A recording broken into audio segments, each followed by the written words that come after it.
अजान ऐसी दे रहे हैं आप कि लगता है कि 3 किलोमीटर दूर तक आवाज जा रही है। इन जाहिलों को मालूम नहीं, इनको कम से कम तो पता तो करना चाहिए कि हमारे पैगंबर ने क्या किया और अजान किस तरह दी जाती रही और हर नमाज के पहले अजान दी जाती है। ये कौन से इस्लाम दीन की बात करने वाले हैं?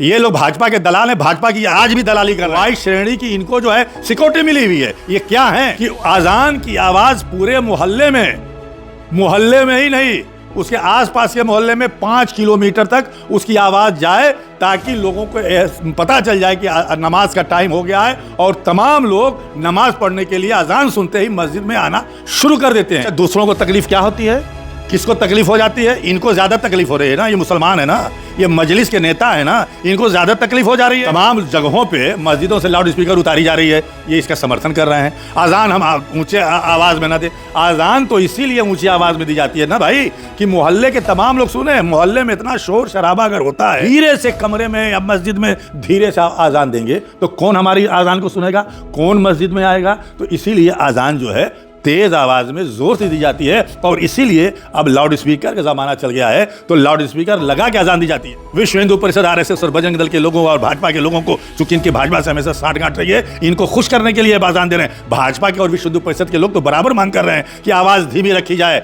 लाउड स्पीकर उतरवाए जा रहे हैं। कल ये कहेंगे कि अब मस्जिदों से लाउड स्पीकर हटा दिया जाए, मस्जिदों में अजान दिया ही नहीं जाए। इमारात शरिया और तमाम मुस्लिम जमातों से, तमाम उलमाए कराम से, तमाम धार्मिक संगठनों से मैं ये अपील करूंगा कि इनके ऊपर जो है इनका सोशल बाइकाट किया जाए। ये कहीं भी जाएं तो इनके जलसों में कोई जाए ना और इनके ऊपर इस बयान पे फतवा लाजिम होता है और फतवा जारी करना चाहिए। अब ऐसी हमारी कोई जाती दुश्मनी नहीं है, जमीन जायदाद का झगड़ा नहीं है, हमारी विचारधारा की लड़ाई है। हम विचारधारा हमारी उनसे नहीं मिलती है। उनके लोग हमको माँ बहन की गाली देते हैं और रोज फिर गाली देंगे, दुनिया धमकी भी देते हैं, तो उससे फर्क नहीं पड़ता। हमारी विचारधारा जो है उनकी विचारधारा से फर्क है। साथियों, बहुत बहुत स्वागत है खुशखबरिया में। असदुद्दीन की पार्टी MIM की बिहार के प्रदेश अध्यक्ष अख्तरुल ईमान को इन दिनों वाई श्रेणी की सिक्योरिटी मिली है। सिक्योरिटी मिलने के बाद एक उनका बयान मीडिया में काफ़ी वायरल हो रहा है, जिस पर अजान को लेकर वो कह रहे हैं कि बहुत ज़्यादा आवाज़ में अजान देने की ज़रूरत नहीं है, कि 3 किलोमीटर ज़्यादा दूर तक जो है लाउड स्पीकर की आवाज़ जाए अजान की, उससे लोगों को परेशानी होती है। 500 मीटर के दायरे के लोग नमाज़ पढ़ने आते हैं और इतनी दूर देने की ज़रूरत नहीं है। इस बयान के बाद से सोशल मीडिया पर मुसलमान नाराज़ हैं, गुस्सा निकाल रहे हैं और उनको कह रहे हैं कि जो है इमारत शरिया को इस पर एक्शन लेना चाहिए, फतवा सादिर करना चाहिए। इस पर बातचीत करने के लिए हमारे साथ अतहर जमाल लारी साहब हैं। अतहर जमाल लारी साहब से बातचीत करेंगे कि मुसलमान उनके बयान को कैसे देख रहा है और इस्लाम में इसकी क्या अहमियत है अजान की, और लाउड स्पीकर का क्या मामला है। बहुत बहुत स्वागत है सर आपका। आपका भी स्वागत है और आपके दर्शकों का भी स्वागत है। ये जो बयान आया है अख्तरुल ईमान का, पहले तो आपने जब ये बयान सुना तो आपकी क्या प्रतिक्रिया थी? देखिए, अभी तो मैं जुमे की नमाज़ पढ़ के आपके बीच में आ रहा हूँ और इस पे मैंने लिखा भी, जिस दिन उनका बयान आया उसी वक्त मैंने अपने फेसबुक पे लिखा और आज भी हमने लिखा है। और इत्तेफाक से आज नमाज के बाद चूँकि अजान हुई, मस्जिद में गए, हमने नमाज़ पढ़ी जुमे की और मैं आया हूँ और आप आ गए। आपका सवाल है कि अजान के बारे में क्या कहना है।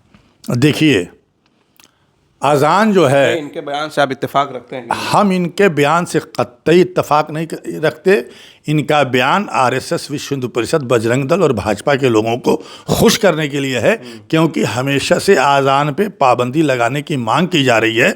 कई फिल्म स्टारों से लेकर के वो तमाम लोग, नाम गिनाएंगे तो लंबी हो जाएगी, हमेशा अजान पे पाबंदी लगाने की बात की जा रही है। अजान को धीमे गति में अजान देने की बात की जा रही है और वही भाजपा आरएसएस की भाषा ये बोलने का काम कर रहे हैं।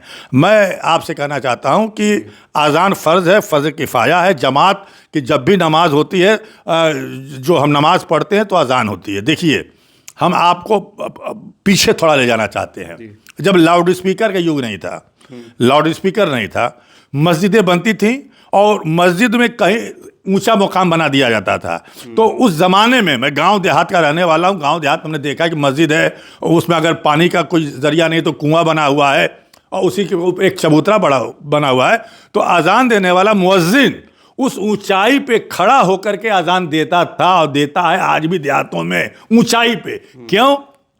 इसलिए कि अजान की आवाज़ पूरे मोहल्ले में ही नहीं, उसके आसपास के मोहल्ले में 5 किलोमीटर तक उसकी आवाज़ जाए, ताकि लोगों को पता चल जाए कि नमाज का टाइम हो गया है, और तमाम लोग नमाज पढ़ने के लिए अजान सुनते ही मस्जिद में आना शुरू कर देते हैं। ये मैं एक गांव देहात की बात बता रहा हूँ। और अजान जो है वो फ़र्ज़ किफ़ाया है, मैंने आपसे कहा।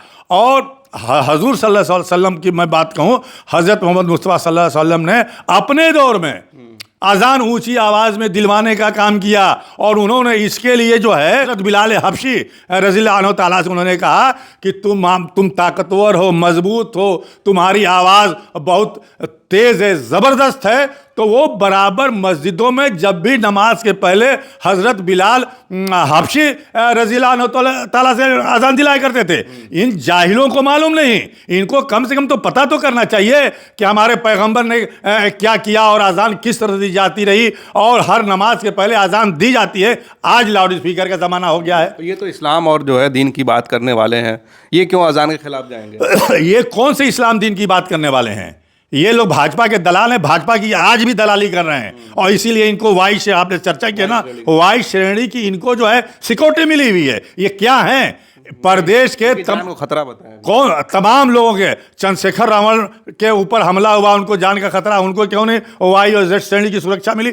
तमाम ऐसे प्रदेश अध्यक्ष हैं जिनको वाई श्रेणी की सुरक्षा नहीं मिली है। यहाँ तक कि तेजस्वी यादव की जो है सुरक्षा घटा ली जा रही है और इनको सुरक्षा बढ़ा दी जा रही है। तो मैं कहना चाहता हूँ, अजान दावत है, अजान देना ज़रूरी है।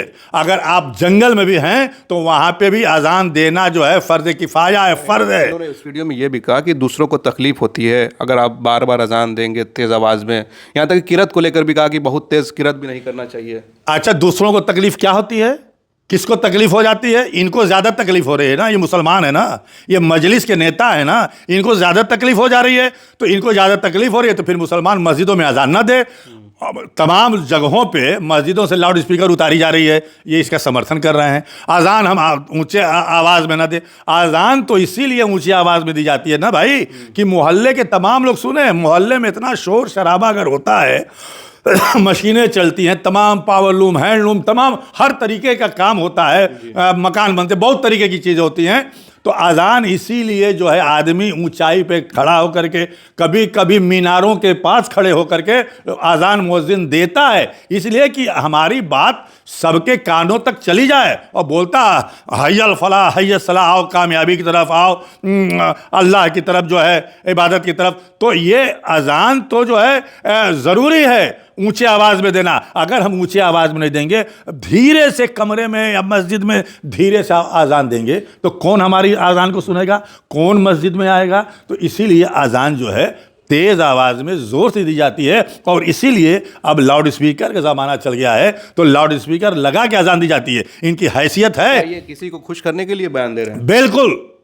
विश्व हिंदू परिषद, आरएसएस और बजरंग दल के लोगों और भाजपा के लोगों को, चूंकि इनकी भाजपा से हमेशा साठ गांठ रही है, इनको खुश करने के लिए अजान दे रहे हैं। भाजपा के और विश्व हिंदू परिषद के लोग तो बराबर मांग कर रहे हैं कि आवाज़ धीमी रखी जाए, लाउड स्पीकर उतरवाए जा रहे हैं। उन तमाम भाजपा और विश्व हिंदू परिषद के नेताओं का ये समर्थन कर रहे हैं, इनका ये समर्थन है। हम अजान न दें तो फिर हमारे लोग नमाज पढ़ने मस्जिद कैसे आएंगे? मैं पूछना चाहता हूँ। अजान दावत का काम है, तो खुद को धार्मिक बताते हैं। ये कौन से धार्मिक लोग हैं? ये अजान पे पाबंदी लगाने की, अजान धीमे से किसको तकलीफ होती है? पाबंदी की बात वही है। एक जो हीरो था, कहता था कि सुबह सुबह अजान होती है तो हमारे नींद में खलल पड़ जाती है। कौन सी नींद में? इनके भी नींद में खलल पड़ रही है। सोनू निगम। हाँ, सोनू निगम और तमाम ऐसे लोग हैं, तो इनके भी नींद में खलल पड़ रही है। अजान, अरे कल ये कहेंगे कि अब मस्जिदों से लाउड स्पीकर हटा दिया जाए, मस्जिदों में अजान दिया ही नहीं जाए। देखिए, हर नमाज के पहले अजान दी जाती है। कोई ऐसी नमाज नहीं, सिर्फ एक नमाज है जिसमें जो है अजान नहीं दी जाती है। वो है जब हमारी मौत होती है और जो हमारी नमाज पढ़ाई जाती है, तो उसमें अजान नहीं दी जाती। क्यों? इसका वजह क्या है? आप जानते होंगे, आप ही मुसलमान हैं, उनको शायद नहीं मालूम होगी। अजान इसलिए नहीं दी जाती है कि जब हम पैदा होते हैं और पैदा होते ही हमारे कान में अजान की आवाज़, तेज़ आवाज़ में जो भी अजान देता है, जब बच्चा पैदा होता है ना, तो तेज आवाज में अजान देता है और अजान उसकी मौत की अजान होती है कि तुम अब पैदा हो गए हो और तुमको एक दिन मरना बरहक है, और वही अजान हो जाती है तो जनाजे की नमाज में अजान नहीं होती है। बिहार में जो है इमारत शरिया एक बड़ी तंजीम है, वहाँ के मस्जिदों को देखना और इस्लामी मामलों को देखना, अभी तक उनका इस पर कुछ बयान नहीं आया। देखिए, मैं इमारत शरिया और तमाम मुस्लिम जमातों से, तमाम उलमाए कराम से, तमाम धार्मिक संगठनों से मैं ये अपील करूंगा कि इनके ऊपर जो है इनका सोशल बाइकाट किया जाए। ये कहीं भी जाएं तो इनके जलसों में कोई जाए ना, और इनके ऊपर इस बयान पे फतवा लाजिम होता है और फतवा जारी करना चाहिए इमारत शरिया को, जो बिहार की सबसे बड़ी संस्था है। एक आदमी जो सीधे सीधे खुल्लम खुल्ला आजान धीरे से करने की बात कर रहा है, तो फिर हम सुनेंगे कैसे? हम अपने घर में रहते हैं ना, हमारे मस्जिद में अजान होती है, जहां हमारे कान में अजान की आवाज़ होती है तुरंत हम वजू करके या बगैर वजू में हैं तो हम जाकर मस्जिद में वजू करके नमाज के लिए खड़े हो जाते हैं। और जब आज़ान नहीं होगी तो हम जानेंगे कैसे कि आज़ान का नमाज का टाइम हो गया है? सबके पास घड़ी तो है नहीं, सब मिला के टाइम तो रखता नहीं है। तो ये देखिए, ये हमेशा भाजपा को खुश करने की बात है। देखिए, ये लोग जो है ना हमेशा सांप्रदायिकता की, फ़िरका परस्ती की बात करते हैं और फ़िरका परस्त ताकतों को खुश करने की बात करते हैं। ऐसी चीज़ धार्मिक नारा लगवाते हैं तब भी आपको दिक्कत, अजान के लिए मना कर रहे हैं तब। भाई, धार्मिक नारा लगाएं ना, अपने घर में लगाएं, मस्जिद में लगाएं, जहां जहां लगाना हो लगाएं, राजनीतिक मंचों पे ना लगाएं। लोग कहेंगे कि आप ओवैसी की हर बात करें। नहीं, ओवैसी गलत करेंगे तो मैं, देखिए, ओवैसी से हमारी कोई जाति दुश्मनी नहीं है, जमीन जायदाद का झगड़ा नहीं है, हमारी विचारधारा की लड़ाई है। हम विचारधारा हमारी उनसे नहीं मिलती है। उनके लोग हमको माँ बहन की गाली देते हैं और रोज फिर गाली देंगे, जो दुनिया धमकी भी देते हैं, तो उससे फर्क नहीं पड़ता। हमारी विचारधारा जो है उनकी विचारधारा से फर्क है। वो जो पोलराइजेशन कर रहे हैं मुसलमानों में, वो खतरनाक है। चलिए, बहुत बहुत धन्यवाद हमसे बातचीत करने के लिए। अख्तरुल ईमान का जो बयान आया है अजान को लेकर, चौतरफा मुसलमान उससे नाराज़ हैं। आप इनकी बातों से कितना सहमत, अपनी राय ज़रूर कमेंट करें। आप देख रहे थे खोश खबरिया बनारस से, मैं उबैद, बहुत बहुत शुक्रिया।